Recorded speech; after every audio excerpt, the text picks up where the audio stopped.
What is going on, snooker fans? It has been a while since my last video as I have been off travelling, but whilst I've been away, the snooker season has given us two big tournaments to review, and now I'm back. That's exactly what I'm going to do, starting with the Saudi Arabia Masters, the second instalment of the sport's so-called next major. And as I was catching up with the highlights from the tournament, I think the most disappointing thing to see was the lack of crowds at the event this year.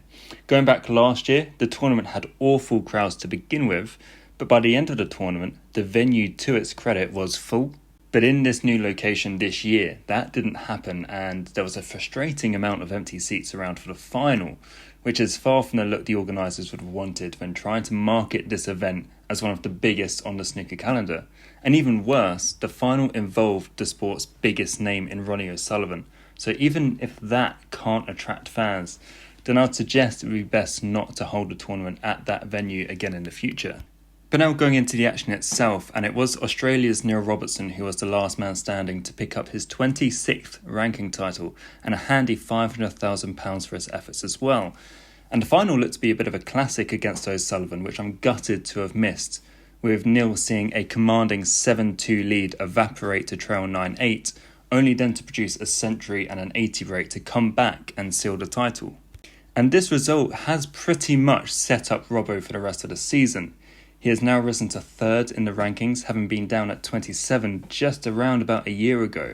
And this means he is guaranteed to be a seed at the UK Championship. He will definitely be at the Masters and the Crucible, and has assured himself a spot in all of the players' events at the end of the season as well. Now, this is perfect for Neil because it means he has the ability to pick and choose which events he wants to play in for the rest of the season. And if we look back to that period between around 2019 to 2022, when he was at his absolute best, winning 2 or 3 big titles every season, that is exactly what he'd done, and something he was unable to do for the past couple of seasons during his drastic fall down the rankings. Therefore, you could probably expect Neil to miss at least 3 or 4 tournaments over the coming months, as he tries to build his game to target the Triple Crown events this season.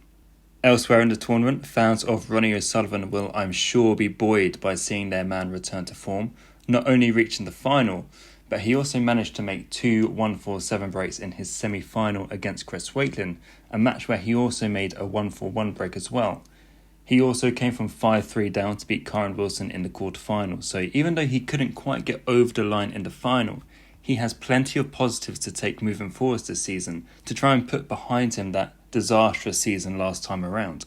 And then the second tournament that I missed during my travels was the Wuhan Open.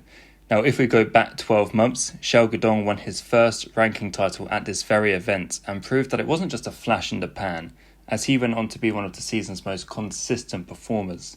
And here we are, 1 year later, with Xiao successfully defending his title to become a multiple event winner. Xiao also fired in a 1-4-7 of his own in his opening round victory, the second time he has made a maximum in his career, and additional centuries along the way means he currently sits joint top of the century makers table for the season. The title also put Xiao up to 8th in the rankings, a career high for him, and that just rubber stamps the consistency that he has found over the past 12 months, becoming one of the sport's best performers. Elsewhere in the tournament, 18-year-old Stan Moody made it to a maiden quarterfinal after beating the likes of Ding Junhui, Zhao Yulong and Barry Hawkins along the way, as he continues to stake his claim to be a massive part of the future of the sport. And this follows up a very solid season on tour last time around, and it puts him up to within the world's top 64 as he attempts to not only hold on to his tour card, but perhaps begin to set his sights even higher.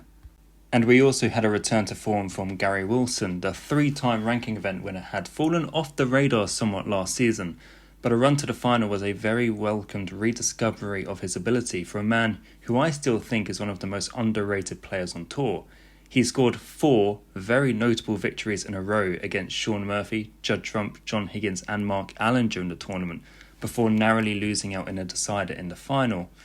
And this has also resulted in Wilson moving back into the top 16 at the expense of the reigning Masters champion Shaun Murphy, who, after having to fight to secure a seeding at last season's World Championship, now faces a battle to avoid having to qualify for the UK Championship, which gets underway in just over a couple of months' time. And that is a very quick whistle-stop tour of what I missed over the past few weeks. Now that I'm back to the doom and gloom of the UK, the normal content schedule for this channel will resume, and with a couple of tournaments coming up this month, there will be plenty of action to properly sink my teeth into over the next few weeks. And as always, if you enjoy the content that you see on this channel and want to see more, please do feel free to subscribe to the channel so you don't miss any future videos, and I will catch you all again in my next video next week.